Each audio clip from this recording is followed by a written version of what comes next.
Hello everybody. Today we're going to be doing a wicking method for the Griffin RTA that is specifically designed for max VG juices or high VG type builds.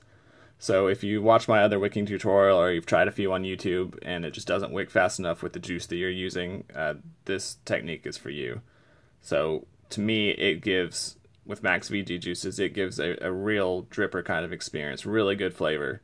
And since I started wicking mine like this has been the main tank that I use all the time.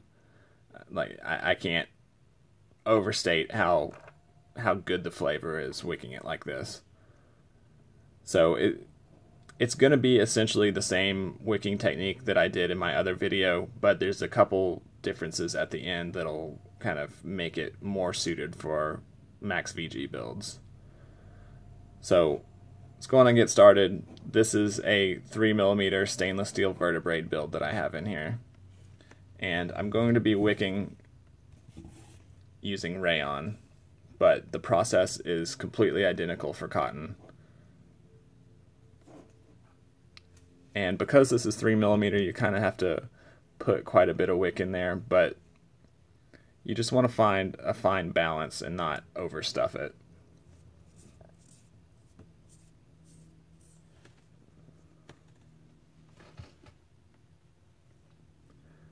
You want to try and do the least amount that you can and it still be fully packed in there.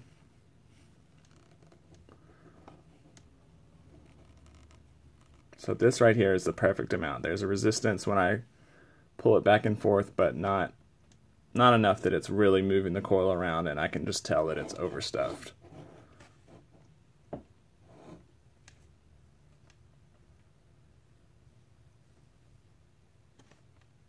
I'm going to do the exact same for the second coil.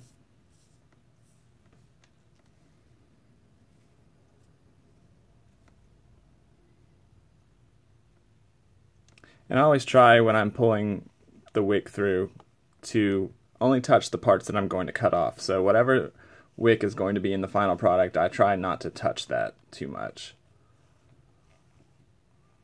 Okay, so we've got these the perfect amount of wick, and let me grab these tweezers to show you where I'm going for. This is with the wick retention ring taken off right now, and if you can see, there's a little notch right here, and I want the wick to rest right at the bottom of that notch.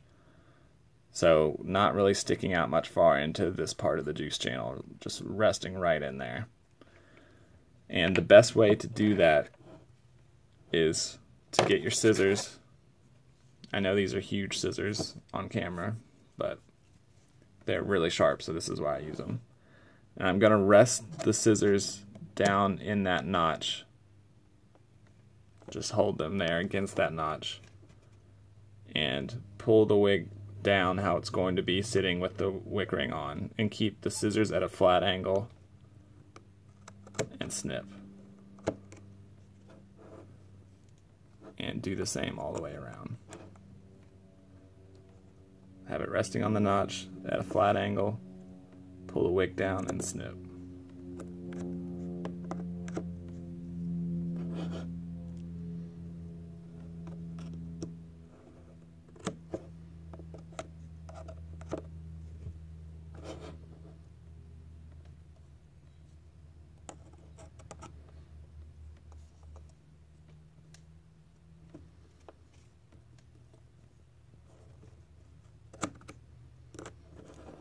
Okay, so I'm going to make a little bit of a snip on this because I can just tell it's too long, but for the most part these look good.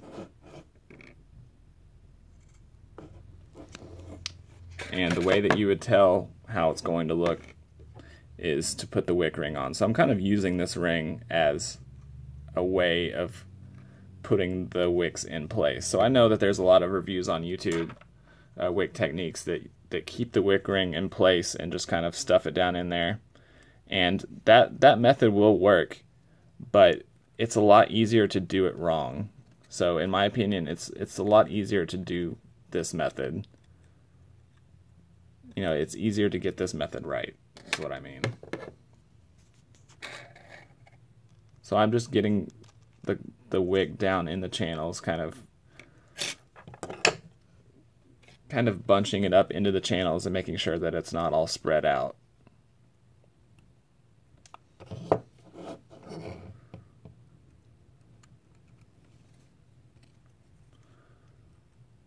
So it'll spread out a little bit as you put on the wick ring and tighten it. But if you just kind of take a second to get them roughly in the right position and make sure that they're not too long. So these are just a little too long. I'm going to snip just a tiny bit off of them.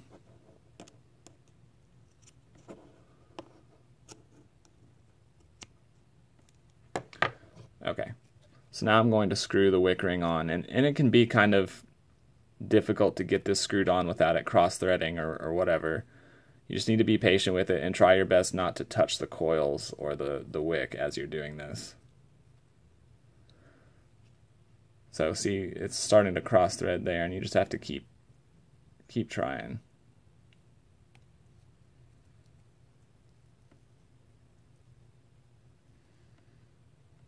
It can be very hard not to touch the coil or the wick when you're doing this. So I kind of keep my fingers either here or here.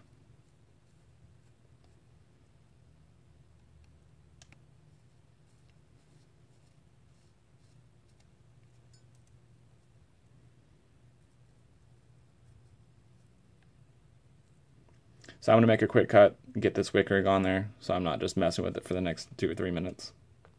Okay, I've got the wick ring placed on there and tightened down, and so now I'm just going to clean up my work a little bit. The coils got moved, or the wicks got moved around just a little bit while I was tightening that down, and I'm just going to clean that up. Rayon has all these little fuzzy bits that go everywhere, even more than cotton does, so I tend to just kind of snip those off.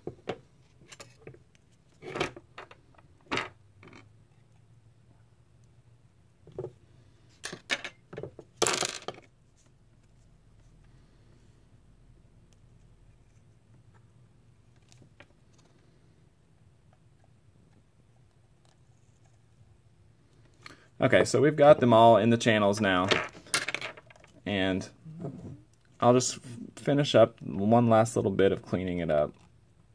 Get them all in their little slots.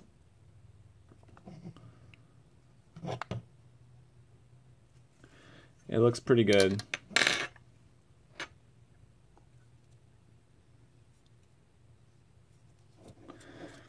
And this is how I wicked it in the original method. So at this point, with the original method, I would just juice it up, and that would be the end of it. So this is where the difference with the Max VG comes in. I'm going to go on and wet the wick to do this little change for the Max VG. And I'm using an extremely thick e-juice right now. So when this one is labeled as Max VG, they mean it. It's very thick.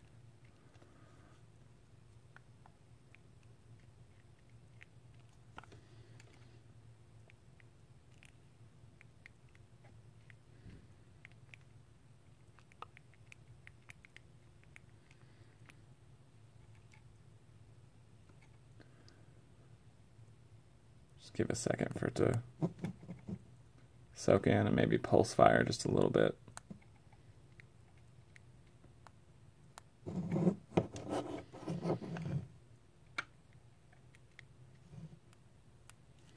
Okay, so the whole concept behind this is that you want to introduce some kind of air channel in there for air to escape and juice to come in more quickly with a thick juice.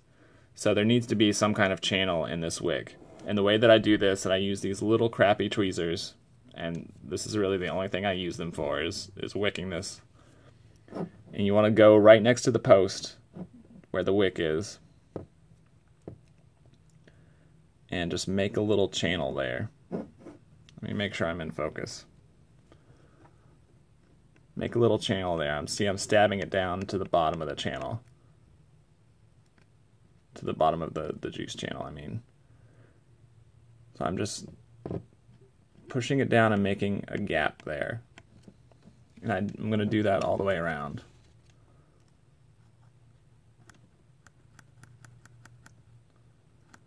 I just go in and out a couple times until I'm sure that there's a little gap there. I don't know if you can see it, but there's now an air gap here and here. And so now air can escape and juice can flow in faster.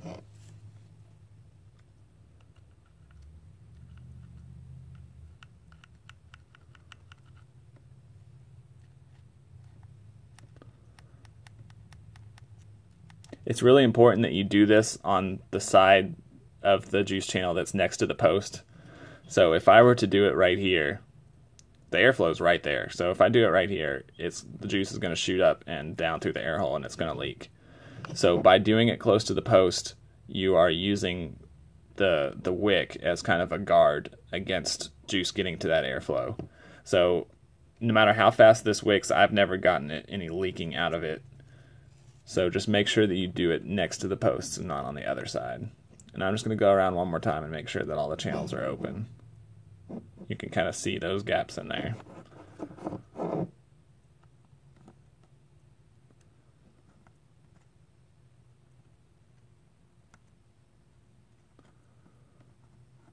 Okay. Now, when you go to screw on your chimney, you need to be careful not to be real rough with it. You just want to gently put it on. If you're real rough, you could accidentally close those channels by bumping the wick around. And every time that you close it to refill it or whatever, and you feel like it's performing differently, just pop it open and take a look and see if those wick channels are still open.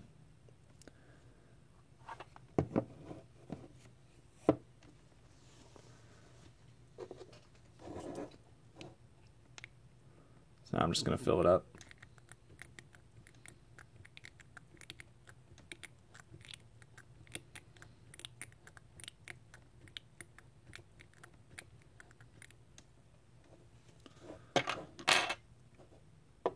Okay, so it's okay the way I just put this on and left these open when I'm filling it up, but if you've been using the tank, you want to close those juice holes because there's a vacuum built up. So because I just put it on, there's no vacuum.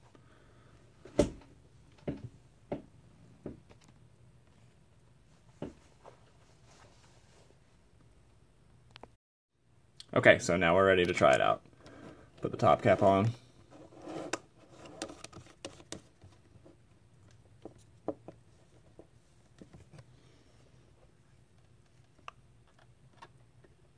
Make sure those juice holes are all the way open. And I normally take a dry breath through, and this is going to be at 61 watts.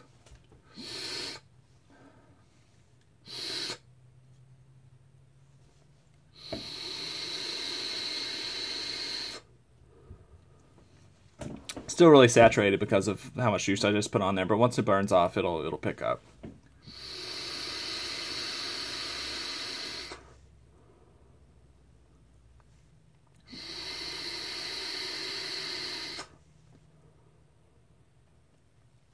I'm just going to chain vape it up for a second just to kind of demonstrate that I can just keep on going and not get any dry hits.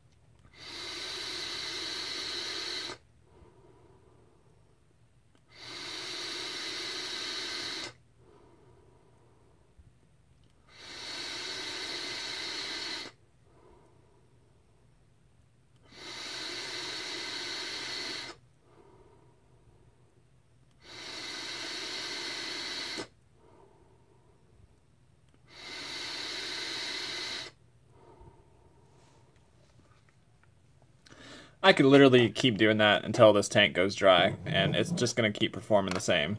So for the people that feel like the chimney is too close to the glass and that affects how fast it wicks, in my experience, it affects how fast the bubbles rise, but that really has no bearing on how fast it's actually wicking. So once it lets go of that bubble, it may take a second for it to rise up, but you got to keep in mind that that bubble has risen up, but juice is coming into all 4 of the holes, even though there's a bubble coming out of one.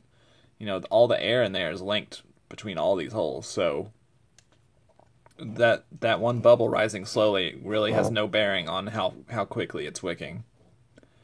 So this is kind of a real dripper experience right now. It's like a real dense, super flavorful kind of vape. I mean, the flavor on this is crazy right now.